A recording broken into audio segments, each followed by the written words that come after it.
कभी सोचा है कि आज की इस भाग दौड़ भरी जिंदगी से पहले जब ये सब नहीं था, तब जीवन कैसा था? चलिए, एक ऐसी दुनिया की कल्पना करते हैं जहां कोई तनाव नहीं है, बस शांति है। सोचिए तो जरा, एक ऐसी दुनिया जहां कोई रेस नहीं है, ना जीतने की खुशी, ना हारने का डर, जहां पैसे की कोई कीमत नहीं और कोई किसी से अपनी तुलना नहीं कर रहा। बस एक सरल, एकदम सहज जीवन। क्या था वहां? बस ये जमीन थी, ये खुला आसमान था और इंसान था। इस एहसास को जरा महसूस कीजिए। देखिए, ये सिर्फ एक कल्पना नहीं है। एक समय था जब जीवन सच में ऐसा ही था। एक ऐसा दौर जब धर्म कोई किताब या मजहब नहीं, बल्कि जीने का एक तरीका था। चलिए उस समय को थोड़ा और करीब से समझते हैं। तो चलिए महसूस करते हैं कि उस समय का जीवन कैसा लगता होगा, जब इंसान प्रकृति से अलग नहीं, बल्कि उसी का एक हिस्सा बनकर जीता था। तब और अब में जमीन आसमान का फर्क है। तब दिन की शुरुआत सूरज के उगने से होती थी, एक प्राकृतिक लय के साथ। और आज हमारा दिन एक अलार्म की तेज आवाज से शुरू होता है। हम प्रकृति के हिसाब से नहीं, घड़ी की सुइयों के हिसाब से चलते हैं। उस समय में ना, प्रकृति कोई इस्तेमाल करने की चीज नहीं थी, बल्कि वो एक परिवार जैसी थी। नदी को मां माना जाता था क्योंकि वो जीवन देती थी। पेड़ भाई की तरह थे जो छांव देते थे, और जानवर वो हमारे साथी थे। ये एक जीता जागता सांस लेता हुआ रिश्ता था। प्रकृति के साथ इस गहरे रिश्ते की जड़ में एक बहुत ही सुंदर विचार था, रितम। ये कोई नियम कानून नहीं था, बल्कि जैसे पूरे ब्रह्मांड का एक संगीत हो, एक तालमेल। तो आखिर ये रितम है क्या? इसे ऐसे समझिए कि जैसे पूरा ब्रह्मांड एक नदी की तरह बह रहा है और हर चीज उसी बहाव का हिस्सा है। ये कोई लिखा हुआ कानून नहीं, बल्कि एक प्राकृतिक व्यवस्था है जो हर चीज को संतुलन में रखती है। और रितम हमें हर जगह दिखाई देता है। सूरज का हर सुबह ठीक समय पर उगना, मौसमों का एक के बाद एक बदलना, और दिन ढलने के बाद रात का चुपचाप चले आना, ये सब कुछ रितम का ही तो प्रवाह है। तो रितम के साथ जीने का मतलब था खुद के साथ और इस पूरी दुनिया के साथ एक सुर में जीना।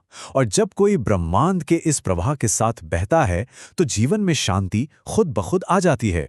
जब कोई रितम को समझ लेता है तो उसे अपनी भूमिका भी समझ आने लगती है, और यहीं से धर्म का विचार आता है। लेकिन रुकिए, ये वो पूजा पाठ वाला धर्म नहीं है, बल्कि जीने की जिम्मेदारी वाला धर्म है। उस समय धर्म किसी बहस का विषय नहीं था। ये इस बारे में था कि हमारे कर्म कैसे हैं, प्रकृति, समाज और अपने आसपास की हर चीज के प्रति जो हमारी जिम्मेदारी है, वही हमारा धर्म था। तो ये धर्म रोजमर्रा की जिंदगी में कैसा दिखता था? ये अपनी जमीन की देखभाल करने की जिम्मेदारी थी, नदियों को साफ रखने की जिम्मेदारी थी, और हां, एक दूसरे का ख्याल रखने की जिम्मेदारी थी। मतलब बस वो करना जो सही है, भले ही कोई देख रहा हो या नहीं। ये सब सुनकर शायद हम सोचते हैं कि आज हम कहां आ गए हैं। चलिए देखते हैं कि उस प्राचीन समय की गूंज आज की दुनिया में कैसी सुनाई देती है। इस फर्क को देखिए। तब प्रकृति एक जीती जागती मां थी, और आज वो बस एक संसाधन है, एक ऐसी चीज जिसका हम सिर्फ इस्तेमाल करते हैं। कितनी अजीब बात है ना? तब लोगों के पास चीजें कम थीं, लेकिन वो अंदर से पूरे थे, संतुष्ट थे। और आज हमारे पास सब कुछ है, फिर भी हमें खालीपन महसूस करते हैं। तो एक सवाल उठता है कि इस तरक्की के नाम पर क्या हमने कहीं अपनी शांति ही खो दी है? आज हमारे दिमाग जानकारी से भरे पड़े हैं, पर शायद हमारे दिल खाली होते जा रहे हैं।